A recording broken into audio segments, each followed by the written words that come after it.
Hello, welcome back to my channel.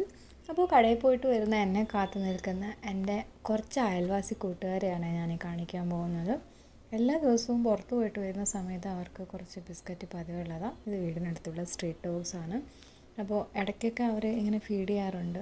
പക്ഷേ ഇതിൻ്റെ ഒരു റിസൾട്ട് എന്താണെന്ന് വെച്ചാൽ ഞങ്ങൾ പുറത്തിറങ്ങുന്ന സമയത്ത് ഏത് വഴിക്ക് പോകുകയെന്നല്ലേ ഇവർ ഫോളോ ചെയ്ത് വരും. അവർക്കൊരു ടെറിട്ടറി ഉണ്ട്. ആ ടെറിട്ടറി വരെ കൂടെ വന്ന് സേഫായിട്ട് അവിടെ കൊണ്ടുപോരും, തിരിച്ചു പോരും.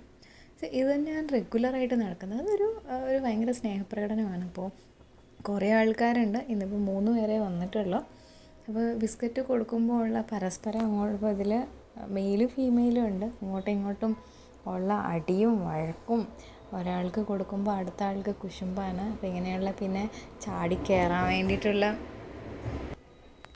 ബഹളവും പിന്നെ ബിസ്ക്കറ്റ് കഴിക്കാനുള്ള ബഹളമൊക്കെയാണ് കാണിക്കുന്നത്. ഞങ്ങളുടെ വീട്ടിൽ വെക്കുന്നത് കേരള റൈസാണ്. പക്ഷേ ആ ചോറ് അതുണ്ടാകുള്ള ചോറ് കൊടുത്തു കഴിഞ്ഞാൽ ഇവർ കഴിക്കുകയില്ല. ഇവർക്ക് വൈറ്റ് റൈസ് തന്നെ വേണം. പക്ഷേ ഞങ്ങൾ അത് വെക്കാത്തത് കൊണ്ട് മറ്റേ ഫുഡ് കൊടുത്താലോട്ട് കഴിക്കത്തുമില്ല. ഇവർക്ക് ബിസ്ക്കറ്റിനോട് പ്രിയം. ചില ആൾക്കാർ പറഞ്ഞു കേട്ടിട്ടുണ്ട് ബിസ്ക്കറ്റ് അങ്ങനെ മധുരമുള്ളത് കൊടുക്കാൻ പാടില്ല എന്ന്. പക്ഷേ ഞങ്ങൾ കൊടുക്കാറുണ്ട്. ഏകദേശം 2 വർഷം കൊണ്ടേ ഫീഡ് ചെയ്യുന്നുണ്ട്. ഇതുവരെ അങ്ങനെ പ്രശ്നങ്ങളൊന്നും കണ്ടിട്ടില്ല. എന്നാൽ ഇവർ തമ്മിലുള്ള അടിയും ബഹളം കാണാൻ രസമാണ്. അവരുടെ ഭാഷയിൽ അവർ കമ്മ്യൂണിക്കേറ്റ് ചെയ്യുന്നുണ്ട്.